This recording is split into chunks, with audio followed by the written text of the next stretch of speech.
Russia acknowledged China's proposal for a political solution in Ukraine, but said that the conditions for a peaceful solution of the conflict were not in place at the moment. Kremlin spokesperson Dmitry Peskov said that he does not see any of the conditions that are needed to bring this whole story towards peace.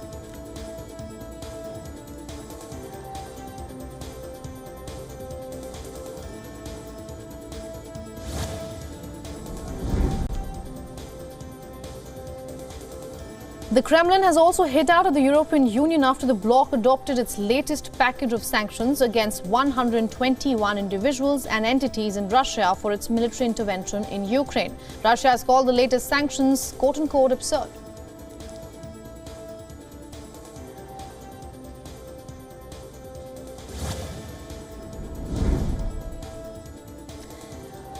After Nigerian citizens voted for a new president, the counting of the votes went ahead with a slow pace. Slow uploading of results to the websites of the Independent National Electoral Commission has fueled worries of malpractice. This morning, results from around 52,000 centres were submitted to the platform from about 176,000 polling centres, which accounts for around 30% in the country. But INEC has said that the problems with uploading results were due to technical glitches and there was no risk of tampering.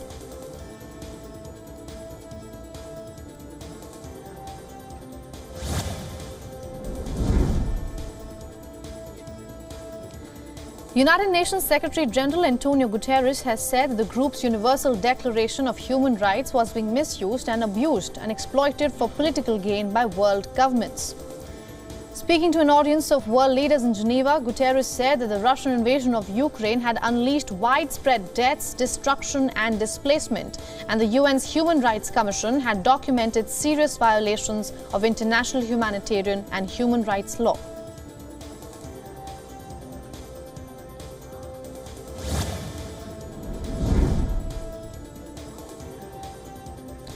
China has called the move by the United States to sanction Chinese companies over certain Russia exports as illegal.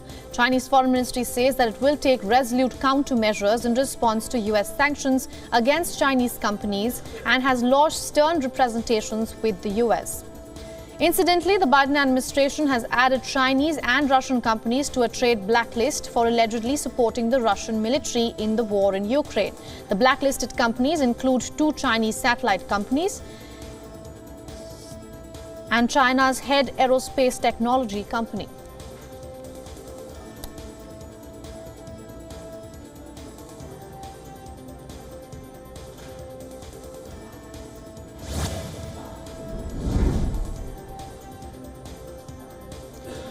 On the occasion of first anniversary of Russian invasion of Ukraine, several hundred Ukrainians gathered in Rome to protest against the Russian invasion. Many protesters were seen wearing and waving Ukrainian flags, while some performed theatre, enacting many harrowing scenes caused by the Russian bombing.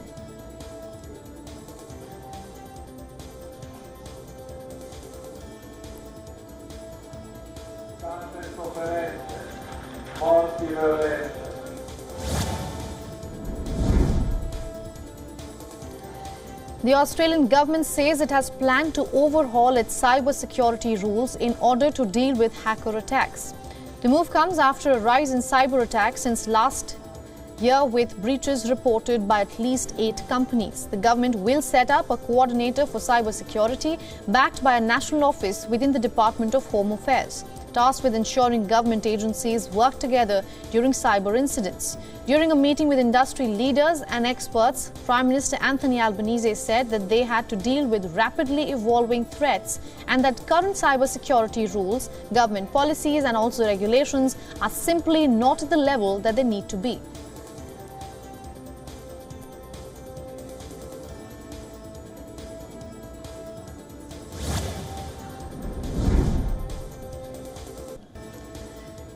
Japan's Shionogi & Co. Limited is aiming for US approval next year for its COVID-19 pill. The drug maker is pivoting this pill as a treatment of long-term COVID symptoms. According to the CEO, pending a trial, US approval could come by winter of 2024, putting the bill, branded as Zukova, on course for around $2 billion in global annual sales. The pill is an oral antiviral agent taken once daily for 5 days to suppress replication of the virus, while later to reach the market.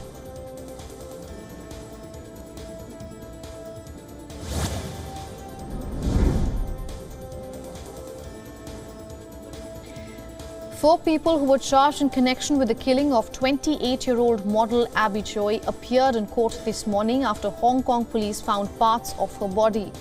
Police investigators confirmed a head and ribs were found inside one of 2 large pots inside a 3-story house in Hong Kong's rural district, where Choi is believed to have been butchered.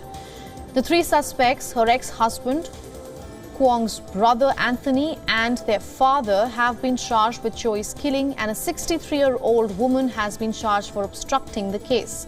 The killing of local influencer who recently appeared on the digital cover of L'Officiel Monaco official magazine has gripped daily tabloids after she disappeared on February of 21st.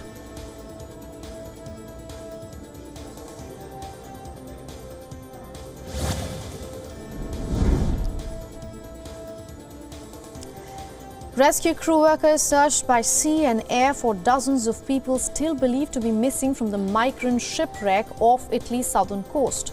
According to reports, while at least 80 people survived yesterday's shipwreck off the Calabrian coast, about 61 bodies, including those of several children, have been recovered.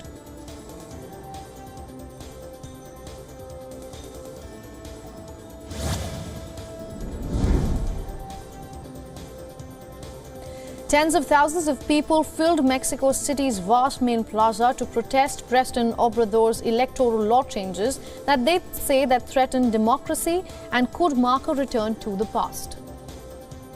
Many protesters who could not fit in the square spilled into nearby streets, and the marchers were clad mostly in white and pink, the color of the National Electoral Institute, and shouted slogans like "Don't touch my vote."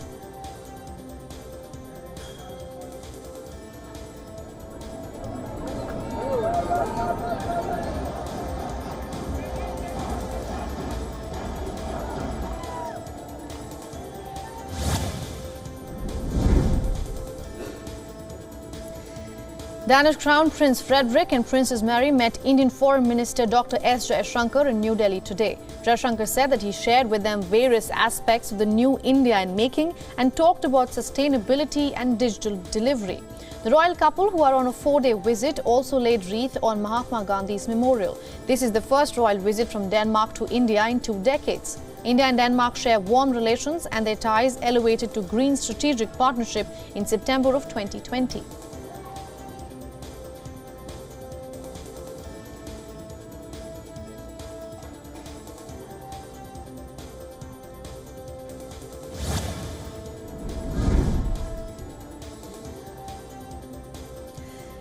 Israeli settlers attacked Palestinian homes in Hawara near the occupied West Bank city of Nablus after a Palestinian gunman killed 2 Israeli brothers as they were driving.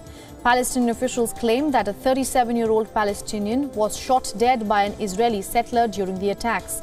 There was no immediate claim of responsibility for the shooting of the Israeli brothers, which came as Israeli and Palestinian officials met in Jordan to discuss ways of lowering tensions. The Israeli military, which has been operating in the area, reportedly did not have any immediate comment.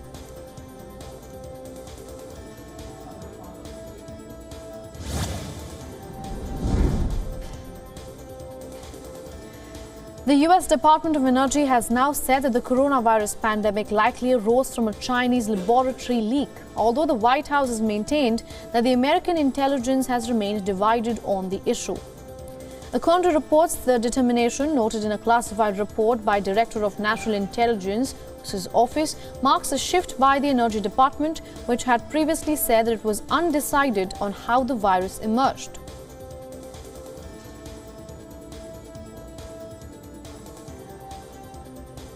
People who read the classified report were quoted saying that the department made its judgment with low confidence, highlighting how different agencies remain divided over the origins of the COVID-19 virus and also the pandemic that swept the globe in early of 2020.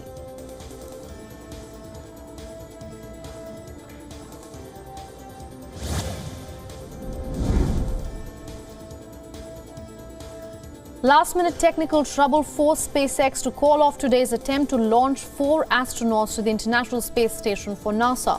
The countdown has halted with just 2 minutes remaining until liftoff from Florida. SpaceX did not immediately say when it would try again. Reports suggest that the new attempt could come as early as tomorrow. According to officials, the problem involved the engine ignition system. Strapped into the capsule at the top of the Falcon rocket were the two NASA astronauts, one Russian cosmonaut and one astronaut from the United Arab Emirates.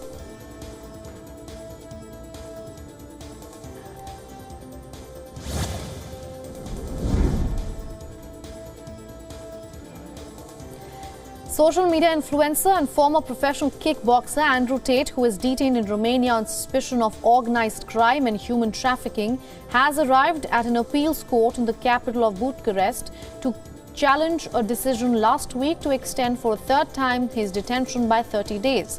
Tate, who is about 36 years old, a British US citizen known for misogynistic views, who has about 5.2 million Twitter followers, arrived at the Bucharest Court of Appeal handcuffed to his brother Tristan, who is held in the same case.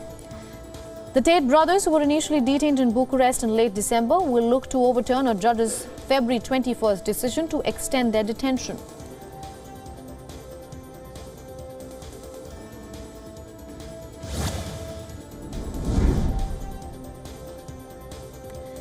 Nepal's second-largest party in parliament, headed by KP Sharma Oli, has decided to quit the Pushpa Kamal Dayal-led government. The issue of the presidential candidate has become the flashpoint between Prime Minister Prachanda and Oli. Last week, Prachanda declared his intentions to back the Nepali Congress candidate, and the presidential election in Nepal is set to be held on March 9th.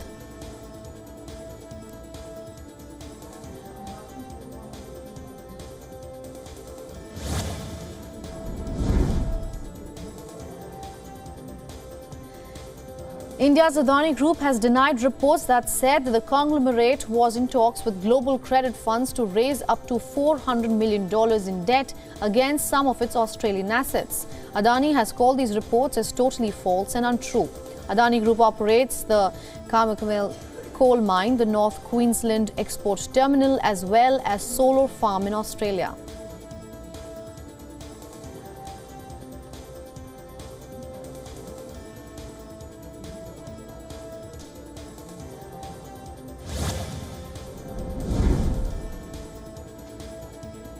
The incoming Bank of Japan Governor Kazuo Ueda has said that he had ideas on how the central bank could exit in its massive stimulus, but a shift to tightening policy would only come when the country's trend inflation heightened significantly. While Ueda did not specifically define what constituted trend inflation, he said that it was above zero but short of 2% and served as a key gauge of the Bank of Japan's monetary policy decision.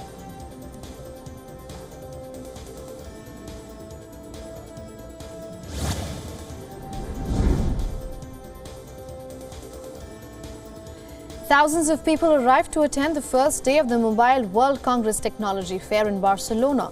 The event draws delegations from around the globe to get a glimpse of the latest technology and create business opportunities by extending their network.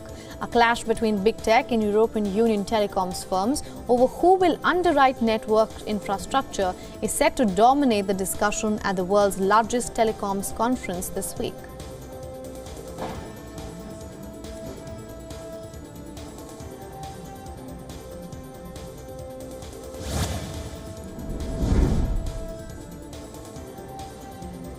Severe storms move through midwestern states in the United States with a tornado warning issued for parts of Texas, Oklahoma and Kansas. One such storm produced strong gusts and bursts of lightning over the town in Kansas. Wind gusts measuring up to 70 miles per hour have been recorded in western Kansas, with local media reporting power outages due to fallen power lines.